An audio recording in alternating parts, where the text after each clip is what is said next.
No More Room in Hell 2 QandA Torn Banner talks Permadeath, Roguelike, and Sandbox-ish elements.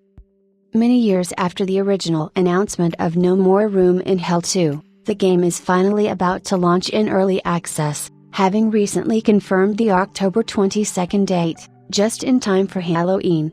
Chivalry studio Torn Banner acquired Lever Games and is bringing the project to completion at last. At Gamescom 2024, I chatted with Kenneth Burgon, marketing manager at Torn Banner Studio, about how the developer became interested in No More Room in Hell 2. Burgon also outlined the current and future content plans. Talk to me about No More Room in Hell 2. I know Torn Banner didn't make the first one, right? Why did you think of this game? Yeah, the first one was created by Lever Games in 2009. It was the first ever Half-Life 2 source mod, a pure passion project. It was like 10 to 20 developers that worked on it, and then 9 million players played the game.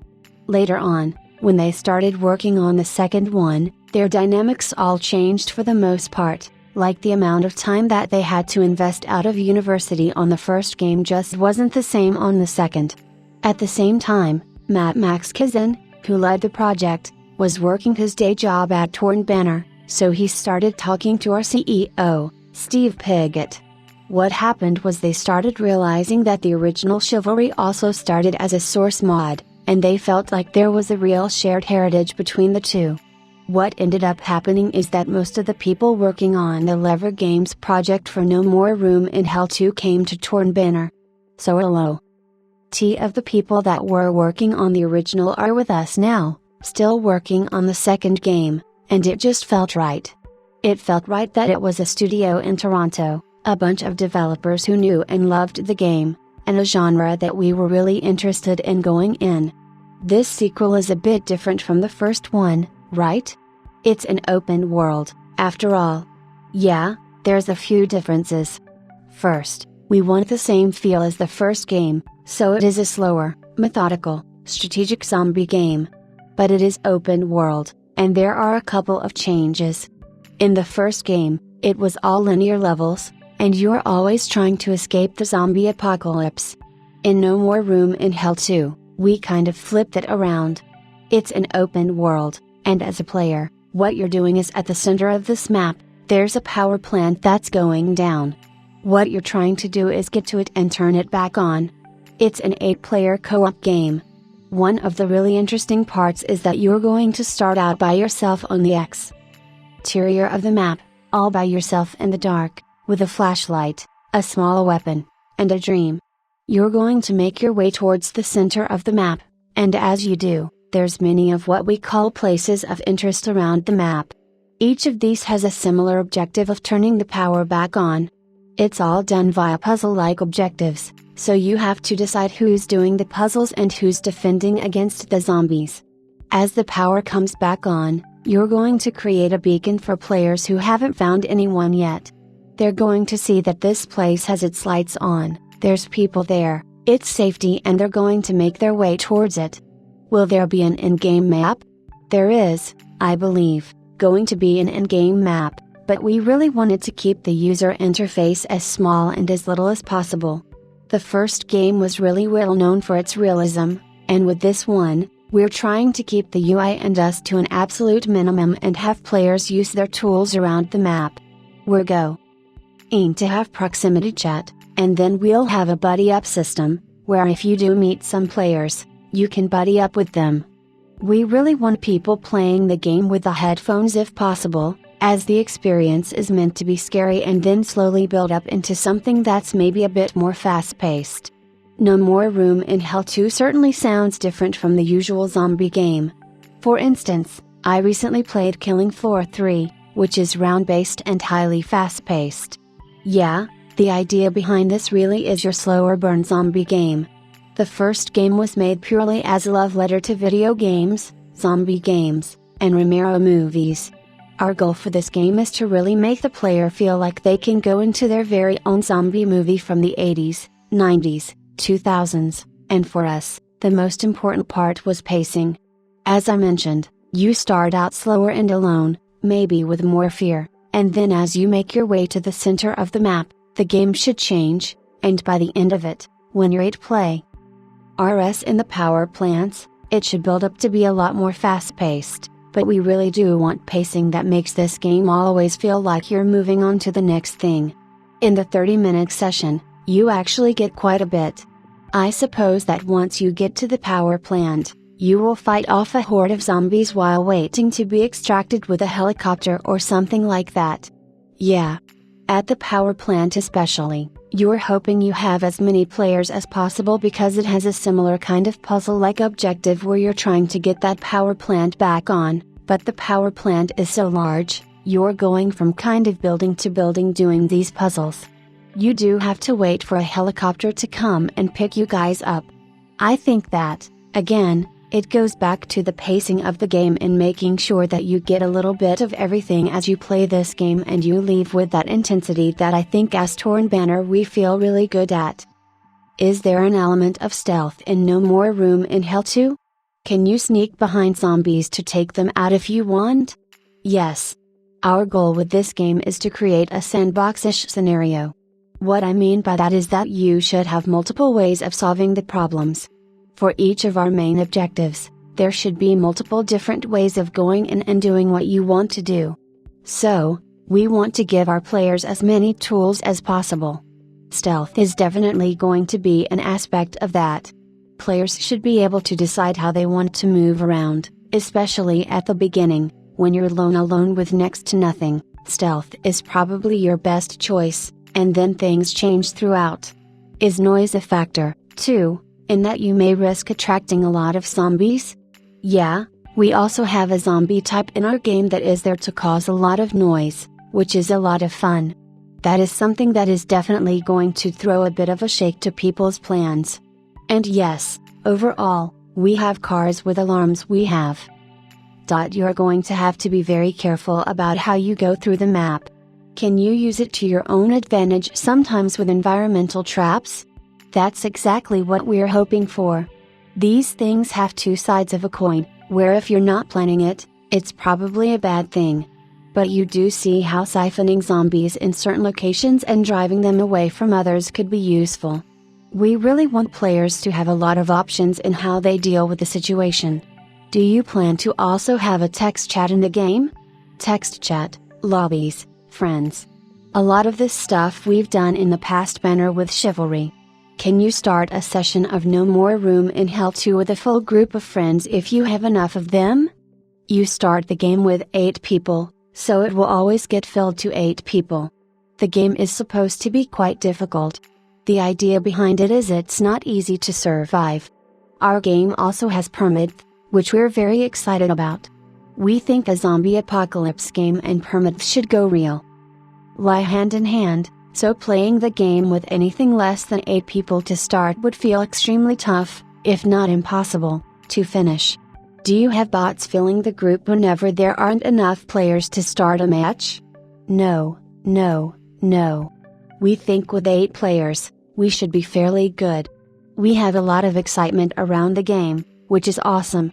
So, there will be no bots in the game, it should just be humans.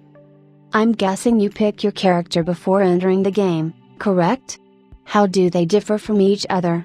Yes, it's very different, actually, from the first game. With Permadeath, we also have a roguelike character system. When you get into the game for the first time, you're going to choose one of 3 characters, and those characters have special abilities. There are a ton of other characters, you're just going to see 3 options at first. As you go from round to round, if you level up after a game, you will have a roguelike mechanics where you can choose which direction you want to go with your character. As they grow, they're going to get better and stronger and faster, and then they're probably eventually going to die. I think internally, we're looking for characters that last 3 to 5 rounds. We want to normalize the death of characters. This is an apocalyptic game. What's really going to be fun is you could go back to the start and pick a brand new direction or character and then build out DH. At 1. It's very unique for our game. With Permadeath, players also want some kind of persistent regression to offset that constant loss of character progression. We have character progression and account progression. We're not talking a lot about account progression just yet, but yes, we don't want players to feel burned at the end of a character dying, right? You don't want them to feel like they've just lost everything. So we have the two. As your account progresses, you're going to get really interesting things from that. We're just not ready to talk about the specifics just yet. Did you announce the premium business model? Can you talk about the price point? We're looking at a roughly $30 price point for the game. It'll follow the business model of Chivalry, where we will be dropping more content throughout. It won't be dropped as DLC, it'll be dropped as just content to keep people coming back into the game. It's very important to us. It's different from the first game, but we see a really strong value. E-point on early access, around $30. The price would probably increase slightly from then to 1.0, but roughly $10 more. Do you have an estimate on how long it will take from early access to 1.0? We don't want to spend more than a year in early access, so that would be the maximum amount of time. We plan on dropping a fair bit of content in that year. Gameplay features, weapons, zombie types, and maybe a map. We really want that early access period to be a period of content. What about console plans for No More Room in Hell 2? Nothing to announce on consoles just yet, but we want the game to be in as many hands as possible. For early access, it's all streamlined towards PC, but thanks to Chivalry, we have a really great relationship with companies like Xbox. It's something that we're not announcing officially. We don't have a date for anything. We don't officially know if it's going to happen, but getting the game in as many hands as possible is extremely important to us. Are you using Unreal Engine 5? Yeah. You're really lucky, I think. In our group of developers, we have a lot of very technical people who go deep into what they can do with UE5, whether that's nanite or the different lighting tools. There's just a lot of technical wizards who are making the most out of the engine. Unreal Engine 5 games tend to be very beautiful, but they can also be quite demanding in terms of performance. We're working a lot on that currently. Optimization is starting to be the team's main focus, so it's definitely at the forefront of our minds. We want this game to run as smoothly as possible for everybody. Are you going to do some kind of beta test before early access? We really wanted to. We wanted to do a demo here, but we thought about how much bandwidth and team cost it would take to invest in that.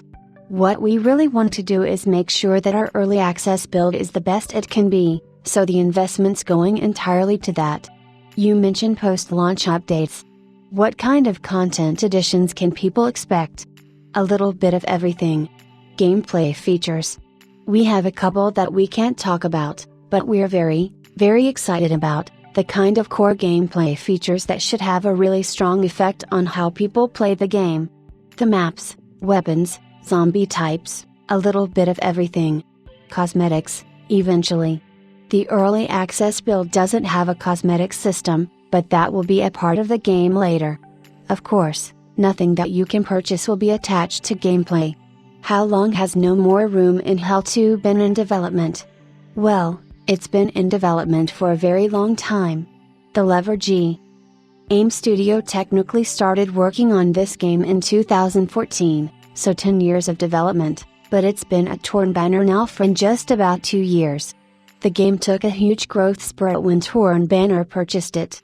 It went from a bunch of people working on the game on their side time to a studio of 150 developers, mostly currently working on No More Room in Hell 2.